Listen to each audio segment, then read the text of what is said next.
Doctor, are you finding it hard to get your entire team aligned into a productivity workshop, but you know you deserve growth just like everyone else?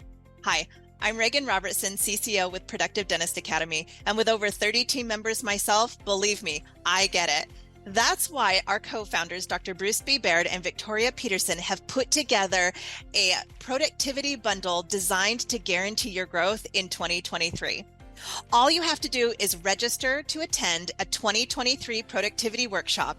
And if you do so before December 31st, you will receive 12 months of PDA on demand. That is our entire productivity workshop, including breakouts recorded at your fingertips for a full 12 months after you attend. This is ideal when you bring on new team members, if you add an associate, and to make sure that you have mined every nugget of gold from our award-winning curriculum. You will also receive a 90-minute one-on-one session prior to attending the workshop with a PDA business advisor. This is to help you get the most out of your time before, during, and after your experience, so you can customize it and hit your specific goals. We offer this only once a year, and due to capacity, especially with the hands-on attention we provide each attendee, we only have 50 available. It sells out every single year. You can grab yours right now. Go to www.productivedentist.com and you can click on the Cyber Monday link, or go to www.productivedentist.com/workshop. If you feel you need it right now, email Brent, Brent, at productivedentist.com. We probably don't even have 50 left at this moment, so I hope to see you. We can't wait, and have a wonderful new year. Welcome to the Everyday Practices podcast. I'm Regan Robertson, and my co-host, Dr. Chad Johnson, and I are on a mission to share the stories of everyday dentists who generate extraordinary results using practical, proven methods you can take right into your own dental practice. If you're ready to elevate patient care and produce results that are anything but ordinary, buckle up and listen in.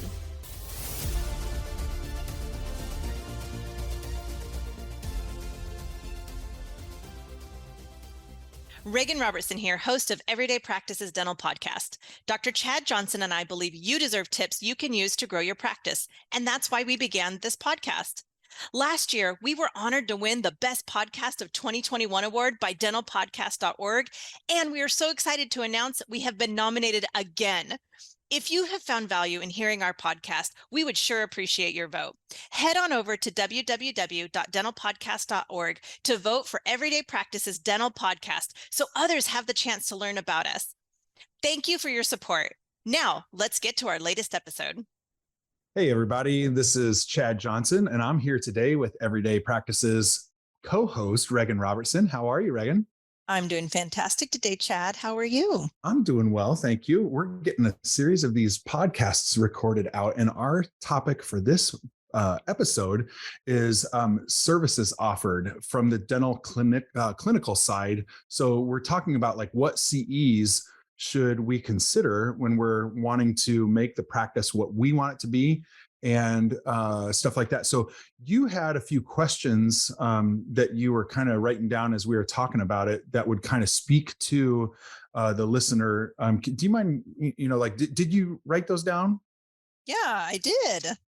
So, I mean, from the perspective of the dentist owner, if they're sitting and thinking about these questions, this would be your episode. So read on. Absolutely. I wonder, as you're sitting there as a dentist and business owner, do you weigh the risks and rewards of CE when it comes to bringing new services into your practice? Mm-hmm. Or how about this? Do you include CE as an office KPI? Mm-hmm. I like that question because I think it's looking at our CE in a very strategic manner.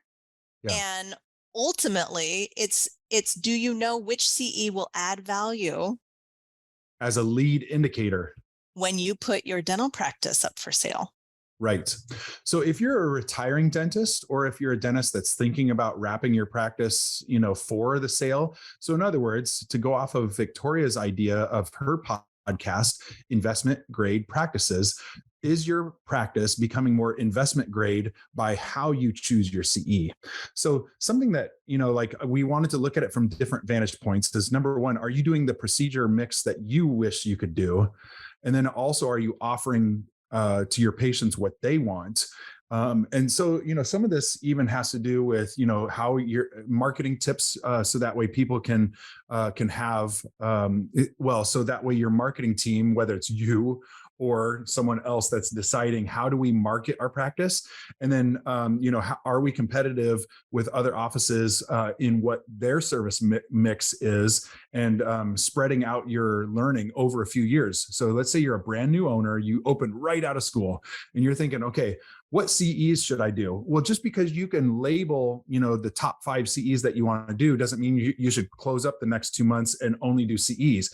You have to kind of spread it out, and you have to be thinking, okay, what's my budget? What am I able to afford, not just in dollar cost, but what am I able to afford away from work? Because you have to remember, just like, you see 50-year-old or 60-year-old dentists traveling and having fun and stuff like that, that doesn't necessarily mean that you, as a new grad, 3 weeks into your owning your own practice and you've got 10 patients, that you are going to be able to have the same travel lifestyle that you'll be able to have in 40 years or 20 years or maybe even 10 years, but you've got to get your nose to the grind, and you don't want to bust out all your CE at once. And so you have to figure out, what's my budget? What's my time constraints budget? And then figure out, okay, so how about this year I focus on diagnosis and occlusion. And so I'm going to go to COIS, I'm going to go to the COIS seminars up in Seattle. And what's that going to look like? Each course, they do double courses with COIS, for example, where it's 3 days and 3 days. So you can do 6 days in a row. And John COIS, I can't believe it, he's a monster. He will do 6 days in a row, 11 hours a day for 66 hours. I mean, of CE. It's just, he crushes it. And the guy at the end, I think, could go for another 20 hours if I don't know if they'd let him or whatever. And so it's super impressive. 40 people go in, and the sign up is normally, a good 6 to 12 months out. So you have to be looking at those CEs and make sure that you get course 1 and 2 scheduled together and do all 6 days in a row. So that way it saves on your travel. But that's one example. But that's year 1. I mean, so then you have to bank up, like get done with all your treatment and a savings account for your CE, or at least a slosh set of money, that you're setting aside. So that way next year you can be like, what, next year I want to work on CEREC and, putting CEREC into my practice. But Regan, we were talking about that when you are doing, kind of getting your wish list for your CE, it might not be just because you find endo interesting doesn't mean that you should go to a Buchanan endo course in Santa Barbara. Here's why. For example, I'll admit this, I am no good at endo. And I think I could probably become good at endo over time, but there were a few reasons. In 2005, when I graduated, I found that I got the, general concepts of easy endo. And so I would do some, I just couldn't stomach when I would fail at endo. And, if I could blame it on the specialist, then I could send that failure back to the specialist, and it was their problem to deal with, instead of like, oh crud, now we've got to pull this tooth. Do I pull it for free, on this person because I failed at the endo and I feel bad about this? Do I charge them and make them all the more mad? So it becomes a PR issue of how do you handle the failure? And that I'm just like, another issue was, at the time I started my practice from scratch, I had bulky digital sensors that couldn't get the apex. And so I didn't know exactly, all the time, especially with a rubber dam clamp in the way and everything like that, where my apex was. And so it was frustrating doing endo. And it took me normally longer than an hour. Well, these guys could rock it out in under an hour. The patient was happy. Then I could spend time doing the procedures that I was productive at, or at least as a new grad that I was productive at, rather than wasting 2 hours on an endo procedure. I would rather waste that on 2 hours on a crown or something like that I was going to need to get better at. So I referred the endo out. That's not everyone's story, but I'll admit I was suck you at endo. And here 17 years later, I live in a big enough town where I can refer all my endo, and or my associates can take them when they want to. If they want dibs on it first and they're willing to do it, then they can take it. But I send endo out, and I've just it's, which is funny because like when I do implant dentistry, it's practically like endo. You're using a little drill, and then you're using a bigger drill, and then you're going down to length, and then you're checking to see if your length is right. And I'm just like, this is funny. I suck at endo, and then I do implants, which is kind of like anti-endo. But if you're mediocre at endo, then you could take courses and get better at endo, or you could admit to yourself, this might be a legal liability and a legal risk for me to do more endo. Just because I like it doesn't mean that I should be spending all my time at it. Especially if you have a practice of 10 to 18-year-olds and you're not going to be doing a lot of endo, perhaps. I don't know. I'm just thinking out loud. But Regan, so there have to be some decisions in the legal risk of whether you should do a procedure or not. And just because you like oral surgery doesn't mean that you're necessarily good at it. Maybe you're not, you don't have the balance between strength and finesse figured out. Well, you could go and take courses on it and learn to get better, or you could just take that risk off your plate. Does that make sense? Is that resonating with you? It does make sense. I think it's what's interesting here is you've got several formulas kind of running at once. So kind of Correct. figuring out what you want to refer out. So being honest with yourself and saying, I am good at this, or I am not good at this, or I want to do this. I'm going to operate on the assumption that everybody listening to Everyday Practices Dental Podcast practices with integrity and ethical gold stars across the board. So Right. it's good to call out and remind people, though there are legal ramifications, of course. So you always want to practice on the up and up, regardless of what services you love to do and not do. What I have heard is the need or the desire, not a need, but a desire to be able to be that one-stop style shop. So the more Yeah. that you can bring in and care for that person, I know from a patient's perspective, that can be a great convenience. And in order to do that, you have to be very strategic about which CE you choose and in which order to be successful. So for example, I got a call the other day from someone and they said to me, Regan, can you just send me a quick course to conflict resolution? Because I love how you manage conflict, and I love how you can speak to people that are disgruntled, and you can calm the situation down. And I had to chuckle, because the answer is, how do you take? I've been helping clients for 20 plus years. So how do you truncate that down and really bring To it a down half an into, hour. to one quick course? You can't. It takes, there's a lot of different areas and a lot of different lessons that I learned over the years and courses that I took over the years. So when you look at someone like our co-founder, Dr. Bruce Baird, and all of the CE that he has taken, heck, all of the CE that you've taken, Chad, over the years, you can't just, skim to the front of the line and just choose it. But you guys, I think both of you were very strategic in how you chose to learn. And is there anything right now that you know of that helps give a path to that? I want to be this doctor. Here's kind of the order that I should be taking it in. And I have heard doctors say, this year I choose to focus on these Correct. two topics. Yep. So when I first graduated, my goal was to not worry about ortho until I was 10 years out of school. It's the weirdest thing, but I was just like, the first 10 years, I'm not going to worry about ortho, and I'm just going to take that off the plate. I'm not even going to put it on the back burner. I don't care to learn that. I have great specialists around here. At the time, Invisalign was a thing, but it just wasn't popular. It wasn't super popular just yet. Then but I Do you feel like that took pressure off? Yes, Right that's away? why I did that. Yes, Yeah. instead of I need to know everything, it's just like, wait a second, I can refer right up the street. Everyone loves, the Central Iowa Orthodontics. I'll just send them to them, and everyone will be happy. Because how many hours will it take for me to get competent at that? And do I want to mess a case up? And do I want to, is it worth it? So that was the first thing, with taking that off the plate. 3 weeks after graduation, was it 3 weeks after opening my office, midsummer. So it was August of 2005 that I went to the AGD annual scientific session, I think is what the AGD calls it, their annual conference in DC. And it was funny, as a 25-year-old, going to classes and people are like, how long you been out of school? 2 months, and And they'd been out for a while. oh yeah, but it was amazing because the camaraderie in there, they would be like, that is so cool that you're that fresh out of school and you're coming to CE.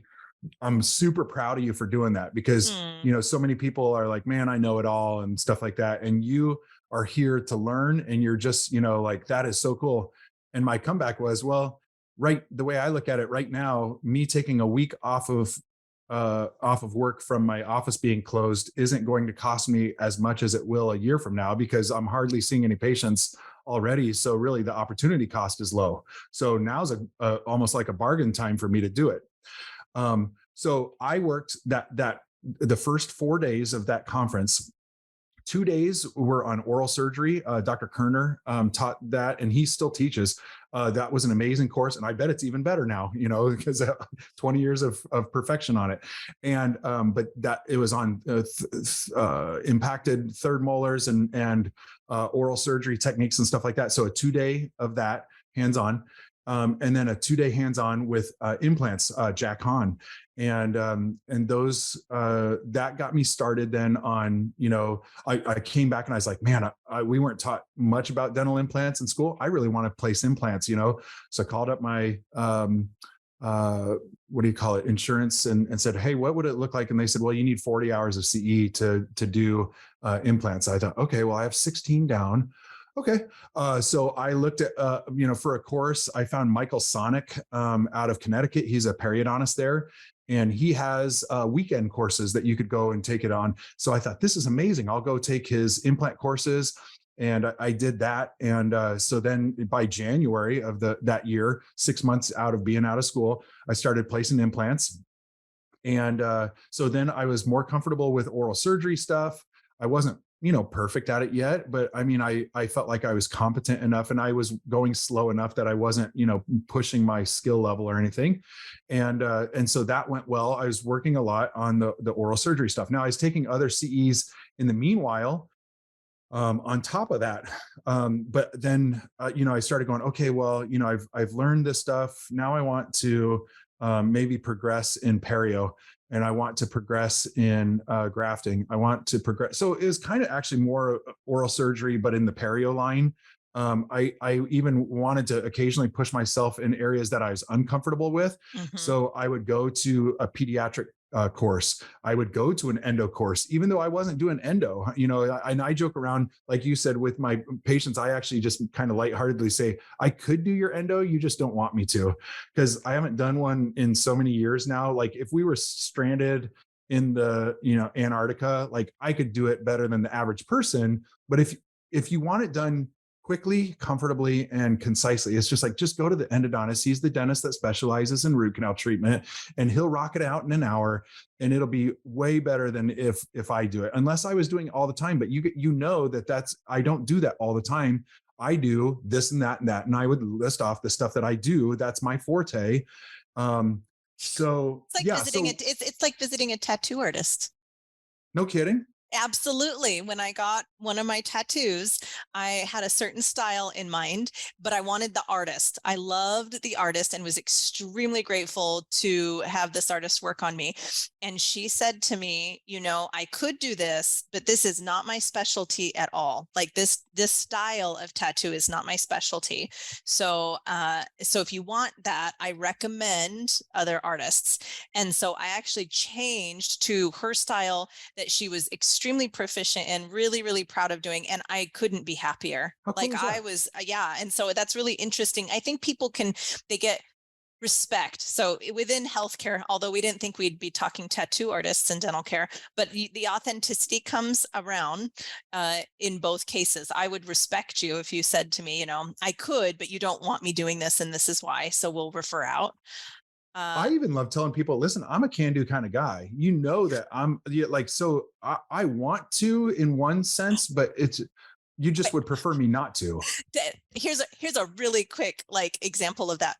Would you like to have you ever had your blood drawn by someone who does not typically draw blood? Right. Or That's all whether you they would say it ever or need to not, know. Yes. yes, that you can tell. Yes, and I have had that happen to me, and they said to me, "We'll get this done. This isn't I don't normally do this, but let's do this." It was terrible. I would never do it again. And I was like, lesson learned. Let's just go to a certified phlebotomist from now on. Yes, That sounds phenomenal. Well, speaking it's a of good point. risk and reward to CE, this is a gray area for us because you wanted to do implants. That didn't mean that you were going to be good at it, but you went and you took the courses to it. What about the other side of the risk? Can you fill the chairs with people who want to be implant patients or who, I'm sorry, qualify to be implant patients? I suppose that would also have to do with your area. And, because I find that some places have a ton more implants to do. And some of that also has to do with our people losing teeth, so if you're in an area where people really prize and clean their teeth well and everything like that, implants might not need to be a thing, and you can refer those 5 a year out. You don't want to just be doing 5 a year, but if you're able, like, then you hear of other clinicians that are doing 1,000 a year. I don't even do that. And it's amazing. It's just like, man, you have 1,000 opportunities per year to place an implant. It's just like, what are they doing to their mouth? But that kind of community might need to have that happening. I mean, they're either super into hockey or meth or one or the other. Or meth. Well, it's true. I mean, meth communities are going to be more apt to need implants just because they've true. lost. Yeah. And they might, I'm not calling them druggies now, but they have a druggie past, and they might be over it, and they might say, you know what, I want to get over the sins of my past and look past this, and I want to be a better person. I'm trying to make myself better. Well, good for them. So no judgment on their past. Let's fix them up, right? But some areas are going to have more of that than others.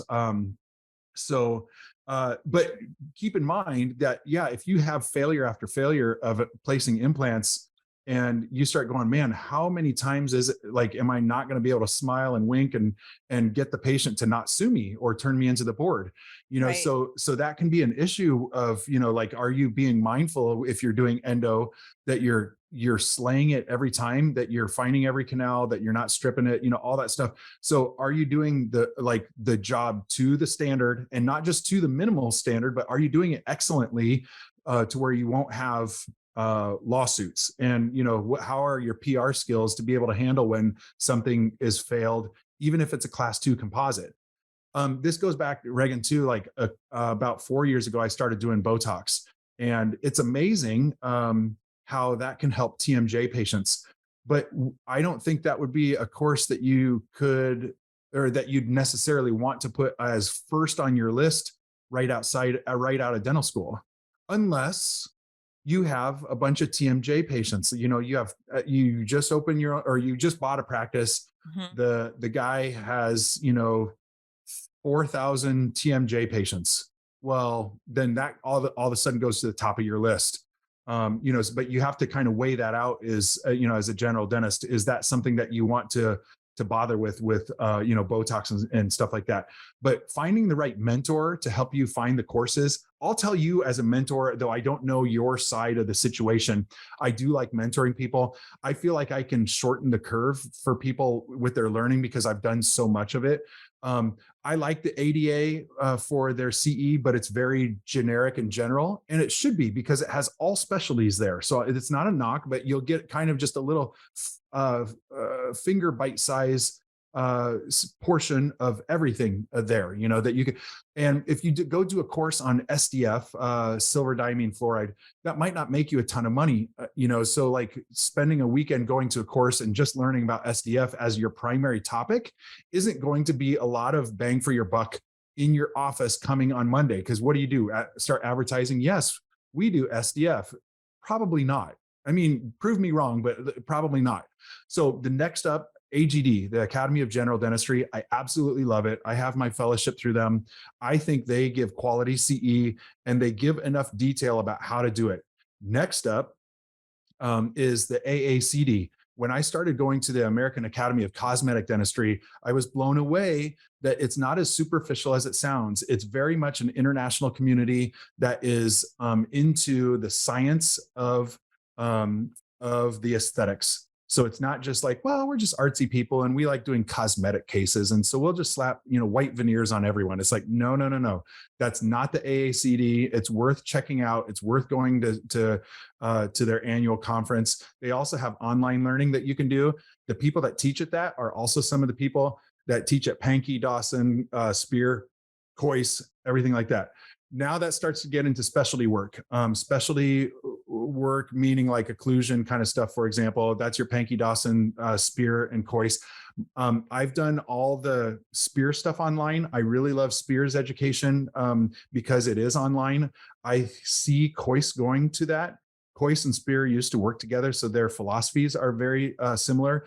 And for better or worse, how I personally would describe it, in my own opinion, is that they're very pragmatist about their occlusion philosophy, and they're not so much Dawson CR is God kind of mentality, so much as CR is great, but use whatever philosophy you want to get the patient into a comfortable position.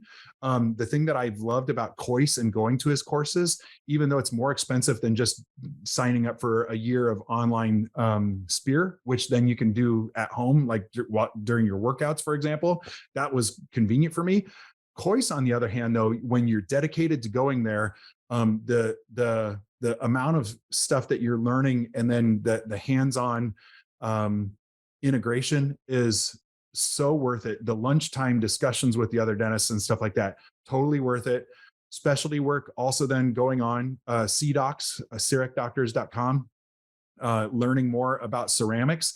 I'm amazed that when I do when I started using Emacs from the lab, then I thought, well, why shouldn't I just mill this out? And how much better I became at prepping, finding my margins, and then correcting my margins, and then starting off good with my margins, the next ones that I would do, because I was learning when you can blow it up 30 times magnification and look at your margins and you're the actual person drawing the margin, you're going to be a lot better at finding at making your margins right the first time.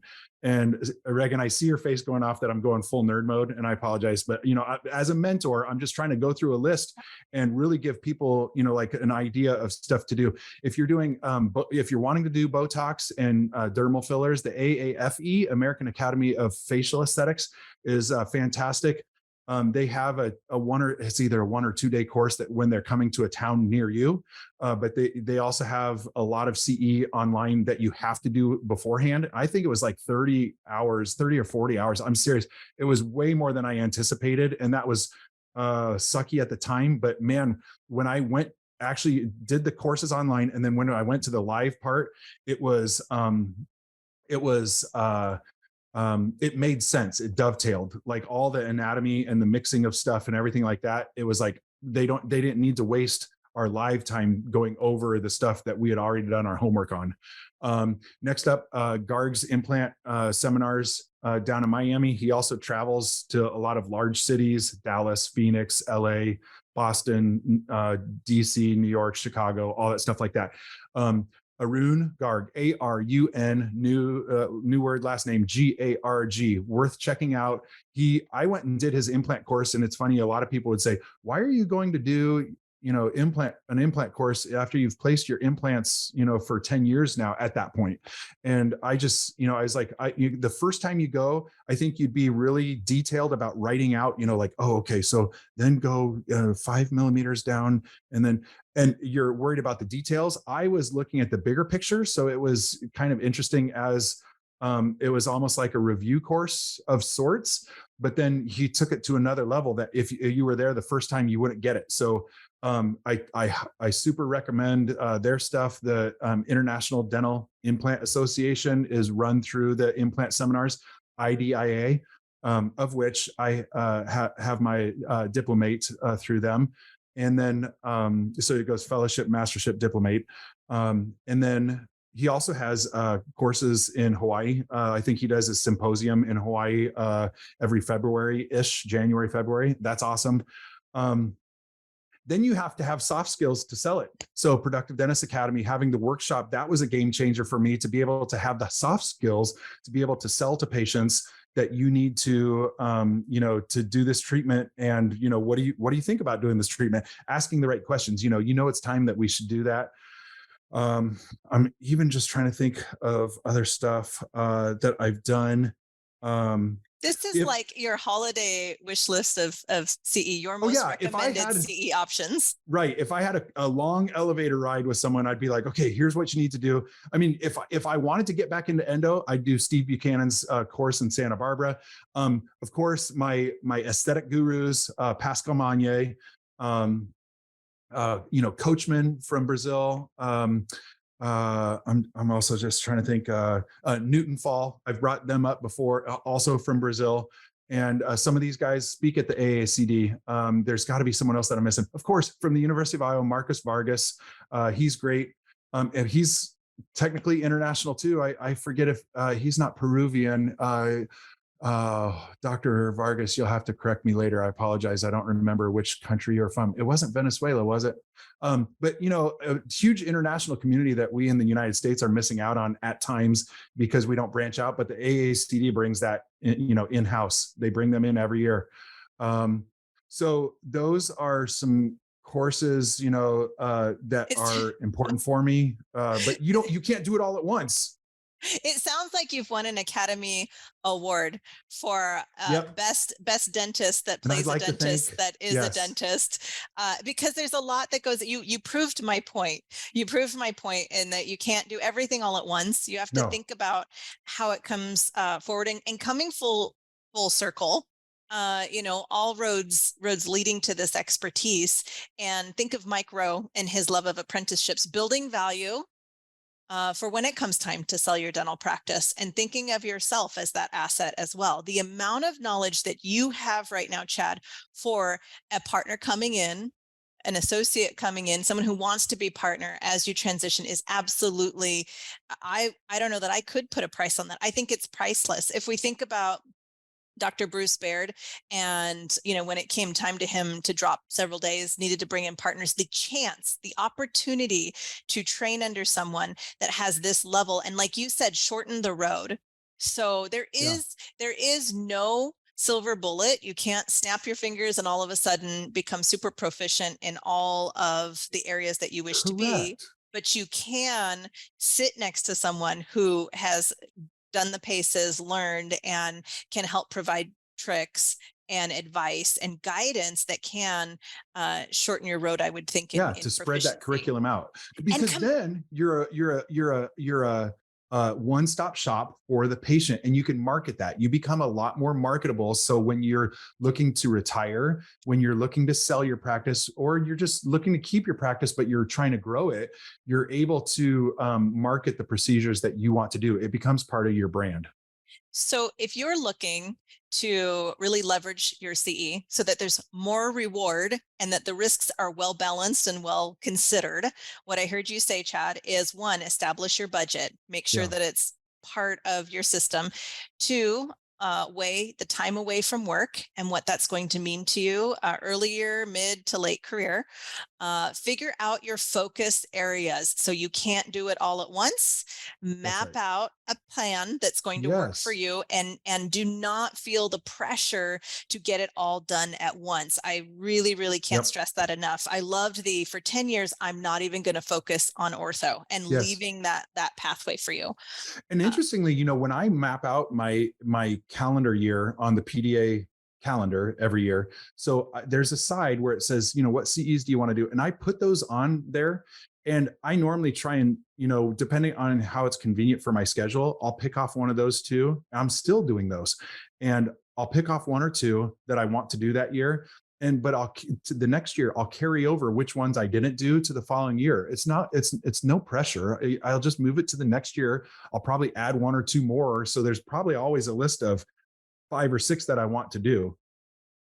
I think to continue this, things that you said to me that were kind of mind blowing and should be taken into account. A savings account is not mind blowing, but investing in yourself and really keeping that as a focus is important. And I think that goes without saying. So budget and savings. Geographic region. Are you willing to move as your service mix evolves with you, and you may want to do more of XYZ? Consider your region and what's available to you, because we're in the business to transform lives and help people. So there may be more people that need to be helped in a different area. Yes. And that goes into working on your soft skills as well. So adding more reward by getting better at how we communicate with our team, with our patients, with our community. And finally, mentorship. Mhm. If you find that this resonated well with you as a listener and you would like to ask more questions or discuss more CE on it, chad@productivedentist.com. And I really don't mind if you shoot me an email.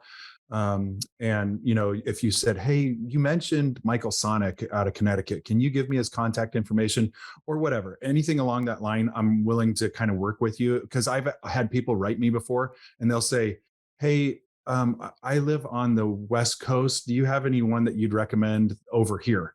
I really don't mind. I mean, so few people actually do reach out that if you're the person that does reach out, I'd love to make a new friend. So feel free to shoot me an email, chad@productivedentist.com. Another great episode. Thank you so much, Chad. Thanks, listeners. Have a good rest of the day. Thank you for listening to another episode of Everyday Practices Podcast. Chad and I are here every week thanks to our community of listeners just like you, and we'd love your help. It would mean the world if you can help spread the word by sharing this episode with a fellow dentist and leave us a review on iTunes or Spotify. Do you have an extraordinary story you'd like to share or feedback on how we can make this podcast even more awesome? Drop us an email at podcast@productivedentist.com. And don't forget to check out our other podcasts from Productive Dentist Academy at productivedentist.com/podcasts. See you next week.